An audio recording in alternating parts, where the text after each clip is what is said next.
tavanım var benim. Dağınım var benim.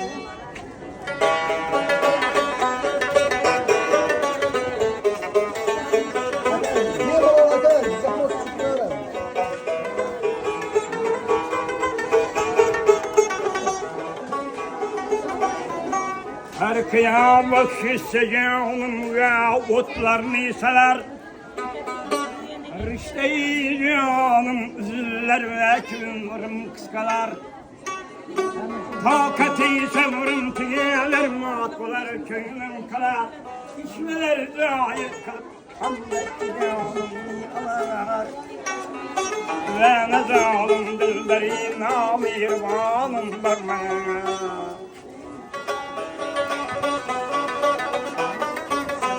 Kurbaşlarında. Nereden gidin oğlum? Bak yapar.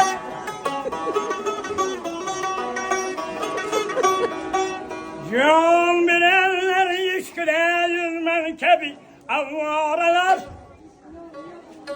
Bulmamış alemde mendik kimse baktı kavralar.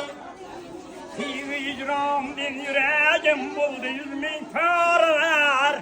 Tanıvan ehtici yerdin para bulgan yaralar. Anım barlarına. Rahmet.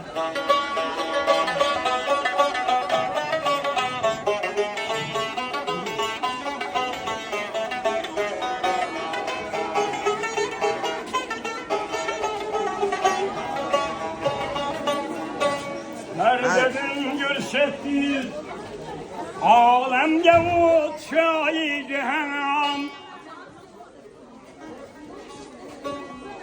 Düştü aşınlarına 100.000 cadile ahi pıgan.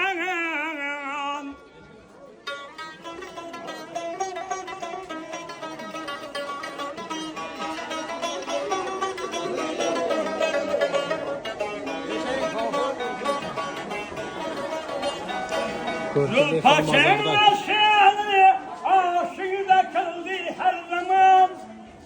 Her tabi hüsnün sanıp yollarını kiydirdi anam. Bir acayip melike sahip kralım var benim.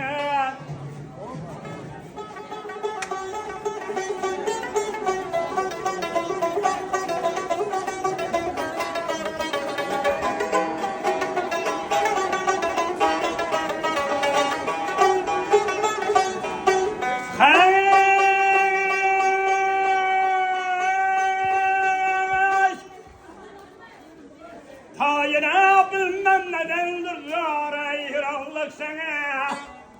Niye sebebim buldu bilmem şekli geriyalık sana. Ülkenin yakın bul bende pervalık sana. Dünyaya yetmez mi indi uçlusun sağlık sana. Her zaman yadımda hayır yavdarım var benim. Bir acayip mesleka sahip kralım var benim.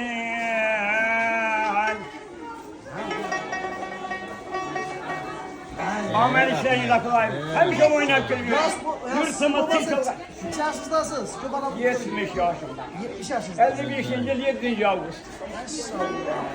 Hocayı Berke var. O adam. Lekin demir yoldan pensiye çıkama, yaşlı kılma, kızık ama. Bu da kaşkır. Kulunma gelince halkın hizmet. Bir ve berrep açıyorum gözü. Halkın. Karınızı eskasak kolunuzdan düşmez o kadar. Rahmet. İşleriniz rahmet. Sizler hem halkın hizmetinden şaşırmaz. Hem işi işleriniz ondan gelsin. Sağ olun rahmet. Rahmet, sağ ol kaç kudayım.